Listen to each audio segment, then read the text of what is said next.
आज मत्स्यलोक की रानी ने राजकुमारी को जन्म दिया था। पूरे मत्स्यलोक में खुशियां मनाई जा रही थी। महारानी ने जादूगरनी नोमी को बुलाया।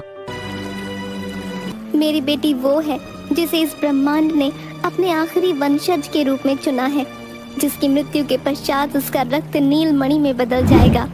मेरी बेटी को अपनी ये नीलमणि उसके राज्याभिषेक होते ही प्राप्त हो जाएगी। उसे हमारे देवताओं ने हम सबकी भलाई के लिए चुना है। उस नीलमणि में इतनी शक्ति होगी कि पूरे ब्रह्मांड को अपने अंदर समाहित कर सकती है। इसे धारण करने वाला यथाशक्ति का मालिक होगा। लेकिन अगर ये नीलमणि किसी गलत हाथों में पड़ गई तो तुम कल्पना भी नहीं कर सकती कि इसका परिणाम क्या होगा। ऐसा क्या महारानी? राजकुमारी के 18 वर्ष के होते ही इसका राज्याभिषेक किया जाएगा, लेकिन उससे पूर्व इसकी जान को खतरा है। खतरा? कैसा खतरा महारानी? 18 वर्ष की होने पर इसके अंदर सभी शक्तियां जागृत हो जाएंगी, लेकिन उस समय इसका विवाहित होना भी जरूरी है। किंतु इससे पहले अगर इसके रक्त से बने नीलमणि को जादूगर कपाली ने अपनी जादुई छड़ी में लगा लिया तो फिर ये राज्य समाप्त हो जाएगा और वो दुष्ट सबको गुलाम बना लेगा। अभी वे बात कर ही रहे थे कि एक दासी दौड़ती हुई आई। महारानी, जादूगर कपाली ने महल पर हमला कर दिया है। सुमी, तुम कपाली की सगी बहन हो, पर मुझे तुम पर अपनी दोस्ती पर भरोसा है। अपनी जादुई विद्या से तुम ही मत्स्यलोक की रक्षा कर सकती हो। मैं अपनी जादुई शक्तियों से मत्स्यलोक को पानी के जादुई शीशे से पूरी तरह से बंद कर दूंगी, जिससे ये हमेशा सुरक्षित रहेगा। ये नीलमणि मेरी निशानी है, तुम इसे राजकुमारी के गले में डाल दो। अब सब तुम्हारे हवाले है। ऐसा कहते ही महारानी ने अपने प्राण त्याग दिए। महारानी के मरते ही सारे लोक में दुख का माहौल छा गया। सागर में तूफान उठने लगा, सारा पानी मैला होने लगा। इतने तूफान में सुम्भा को कुछ हासिल ना हुआ और वो कुछ पता ना लगा पाया। राजकुमारी की रक्षा के लिए उसे यहाँ से पृथ्वी लोक छोड़ना होगा, वरना जादूगर कपाली उसका पता लगा लेगा।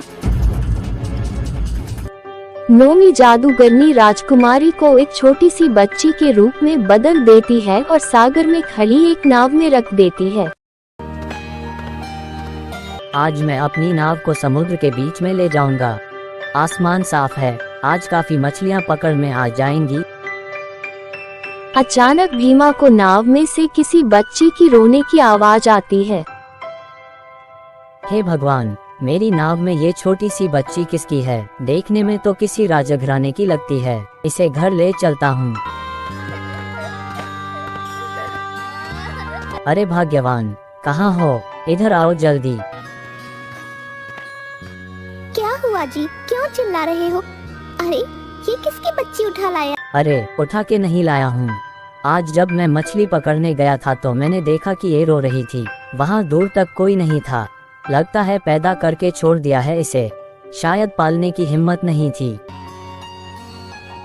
जाने दीजिए, कौन जाने किसके घर की परिस्थितियाँ कैसी थीं।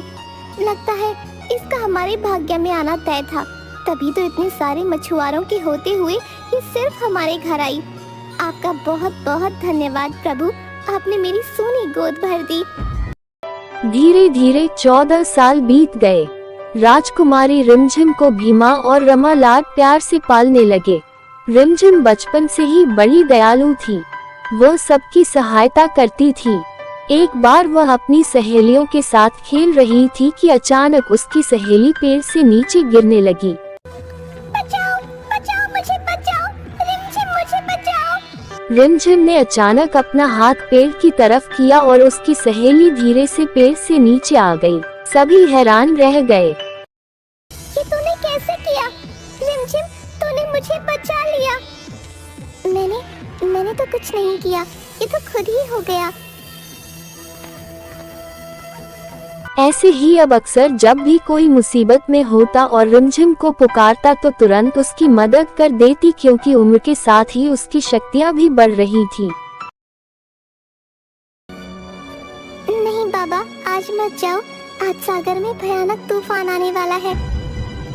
अरे पगली, आसमान तो पूरा साफ है, कुछ भी कहती रहती है। चलो भाइयों, चलो।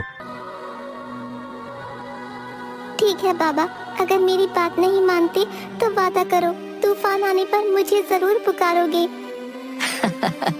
ये बात ठीक है मेरी प्यारी बिटिया रानी, मैं तुझे जरूर पुकारूंगा।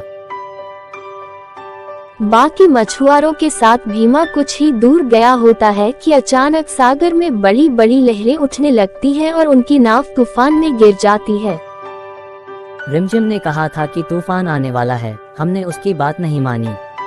ये तूफान तो बहुत तेज है, इससे बचना मुश्किल है। आखिरी बार रिमझिम को पुकार लूं। रिमझिम! रिमझिम अपने दोस्तों के साथ खेल रही थी, तभी उसके कानों में भीमा की आवाज पहुंच जाती है, जो किसी और को सुनाई ही नहीं देती। मुझे बाबा ने बुलाया है, मुझे बाबा को बचाना है।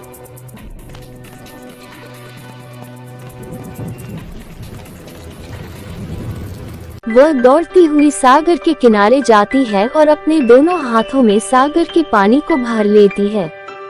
उसके ऐसा करते ही तूफान शांत हो जाता है और भीमा अपने मछुआरे दोस्तों के साथ सही सलामत वापस आ जाता है। आज 17 वर्ष हो गए, लेकिन अपनी जादुई शक्तियां के होते हुए भी राजकुमारी का पता नहीं लगा पाया। अब मेरे पास ज्यादा समय नहीं है। मेरी सभी जादुई शक्तियां स्वर्गलोक, पाताल लोक, पृथ्वी लोक, हर जगह जाकर राजकुमारी का पता लगाओ। मुझे उसके 18 वर्ष के होने से पहले उसके रक्त का नीलमणि चाहिए। जादूगर की छड़ी में से 3 रोशनी निकलने लगती है और एक बड़ी चील का रूप लेकर धरती की तरफ उड़ जाती है, एक उल्लू का रूप लेकर स्वर्गलोक की तरफ जाती है और एक नाग का रूप लेकर पाताल लोक की तरफ।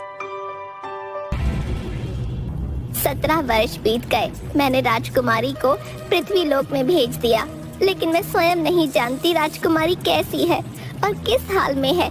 समय कम है, कपाली ने अपने सेवकों को राजकुमारी का पता लगाने भेज दिया होगा। सुम्भा के राजकुमारी तक पहुंचने से पहले ही हमें राजकुमारी का राज्य अभिषेक करना होगा, वरना सुम्भा पूरी पृथ्वी को गुलाम बना लेगा। नोमी रूप बदलकर पृथ्वी लोक पर राजकुमारी को ढूंढने निकल पड़ती है।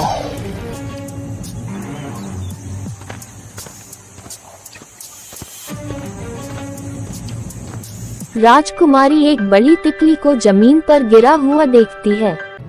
ये इतनी सुंदर तितली है, इतनी बड़ी तितली। कौन हो और मुझे क्यों मारना चाहती हो?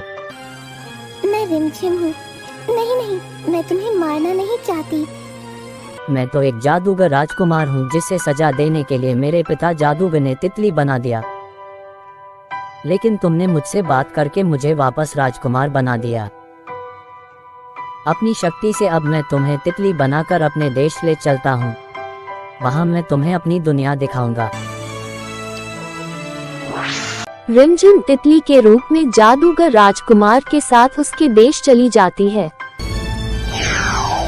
अरे राजकुमार, तुम अपने साथ किसे लेकर आए हो? मुझे तुम्हारे साथ किसी मत्स्य कन्या की खुशबू आ रही है। महाराज, आपका जादू गलत सूचना दे रहा है। मैं तो अपने साथ पृथ्वी लोक की एक लड़की को तितली बनाकर लाया हूँ। राजकुमार जैसे ही तितली को बाहर निकालता है, जादूगर अपने जादू से पहचान लेता है कि वह मत्स्य राज्य की राजकुमारी है। अरे, ये तो वही राजकुमारी है जिसे बड़े भैया पिछले 18 सालों से ढूंढ रहे हैं। उन्हें तुरंत सूचना देनी होगी। आप ऐसा नहीं कर सकते। मेरा भाई जादूगर सुम्भा बहुत बड़ा जादूगर है। अगर उसे मैंने सूचना नहीं दी तब भी उसे पता चल जाएगा। मैं नहीं चाहता कि हम दोनों मारे जाएं। भैया, ये जानते हुए भी कि मैं जादूगर कपाली की सगी बहन हूँ, महारानी ने राजकुमारी की सुरक्षा की जिम्मेदारी मुझे दी है। मेरे होते हुए इसका कोई बाल भी बांका नहीं कर सकता।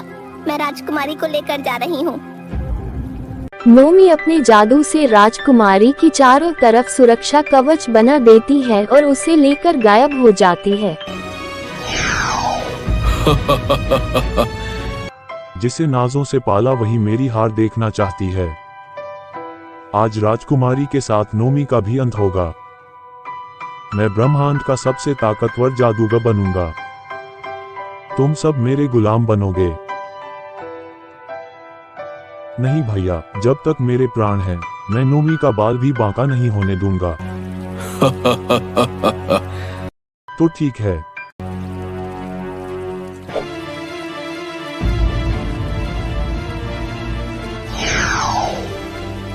पिताजी, जब तक आपकी मौत का बदला नहीं ले लेता तब तक मैं चैन की सांस नहीं लूंगा। मुझे आपकी सौगंध है। भीमा, रिमझिम मत्स्य लोक की राजकुमारी है। इसके जीवन की रक्षा के लिए हमें आज ही इसका राज्याभिषेक करना होगा। यहीं पर तैयारी करो। तभी राजकुमार भी अपनी सेना के साथ वहां पहुंच जाता है और नोमी से कहता है, बुआ जी, जादूगर सुम्भा ने पिताजी का वध कर दिया है। मुझे आपका साथ चाहिए, मैं उन्हें छोड़ूंगा नहीं। सभी लोग जल्दी जल्दी राज्य अभिषेक की तैयारी करने लगते हैं और जैसे ही राज्य अभिषेक का समय आता है, अचानक चारों तरफ अंधेरा छा जाता है। मैं आ गया। मैं भी देखता हूँ मुझे सर्वशक्तिशाली बनने से कैसे रोकोगे। राजकुमार, राजकुमारी के सर पर मुकुट रख दो। तुम भूल गई नोमी, केवल मुकुट रखने से कुछ नहीं होगा। राजकुमारी के अंदर सभी शक्तियां को जागृत करने के लिए उसका विवाहित होना भी जरूरी है। तुम्हारा काला जादू तुम्हें बर्बाद कर देगा भैया। तुम जानते हो गुरुजी ने हम तीनों भाई बहनों को जादू के गुण सिखाए थे और हमसे वादा लिया था कि हम इसका प्रयोग केवल सबकी भलाई के लिए करेंगे। भलाई भलाई के लिए ही तो कर रहा हूँ, अपनी भलाई के लिए।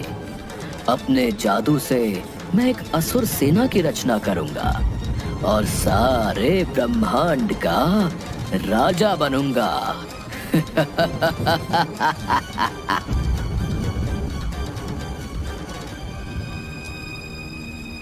अब मुझे अपनी माया का प्रयोग करना होगा। राजकुमार, क्या तुम राजकुमारी से विवाह करोगे? लगता है विधाता ने तुम्हें ही राजकुमारी के लिए चुना है। भीमा, तुमने इसका पालन किया है।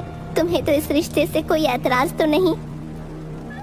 मुझे राजकुमारी पसंद है। मैं राजकुमारी से विवाह करने के लिए तैयार हूँ। नहीं, मुझे कोई ऐतराज नहीं। आप बस मेरी बेटी के प्राणों की रक्षा कीजिए। मैं यहाँ पर माया से नकली रिमझिम का निर्माण कर रही हूँ, जिसका विवाह किसी मछुआरे से होगा और कपाली जब तक उसे मारने की कोशिश करेगा तब तक तुम मंदिर में रिमझिम को मुकुट पहनाकर राजकुमार से उसका विवाह करवा दो। राजकुमार रिमझिम के सर पर जादुई मुकुट रखकर उसका राज अभिषेक कर देता है और राजकुमार उसकी मांग में सिंदूर भर देता है। ऐसा करने के साथ ही रिमझिम की सारी शक्तियाँ जागृत हो जाती है। सुमी, तूने झूठे माया जाल में फंसाकर राजकुमारी का राज्याभिषेक कर दिया। अब तू नहीं बचेगी। देखता हूँ उस मायावी कन्या से विवाह कौन करता है। रुक जाओ जादूगर, बहुत हो चुका। तुम मेरे रक्त से नीलमणि को प्राप्त करना चाहते थे ना? मैं तुम्हारी सारी शक्तियाँ जादूगरनी सुमी को देती हूँ। तुम्हारी सारी शक्तियाँ जादूगरनी सुमी के अंदर आ जाएंगी। आज से तुम जादूगरनी सुमी के गुलाम बन के रहोगे। तुम्हें भी तो पता चले कैसा लगता है किसी का गुलाम बनना। नहीं नहीं, ऐसा मत करना। मुझे माफ कर दो, मुझसे गलती हो गई। मेरी शक्तियाँ मुझसे मत छीनो।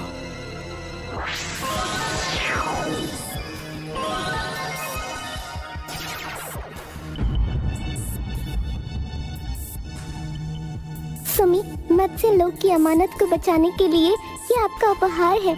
इसकी सभी शक्तियाँ आपकी हुई। प्यारी रिमझिम, तुझसे विदाई का समय आ गया है। माता पिता के रूप में हमने तेरा विवाह अपने हाथों से कर दिया।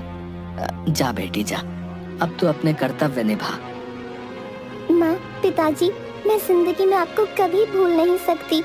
जब मैं थक जाऊंगी और मुझे माँ की गोद की याद आएगी तो मैं आपके पास आ जाऊंगी।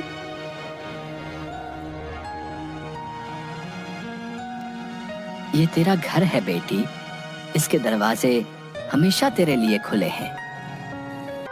रिमझिम मछुआरों की बस्ती से विदा होकर मत्स्य लोक चली जाती है और सब लोग खुशी खुशी रहने लगते हैं।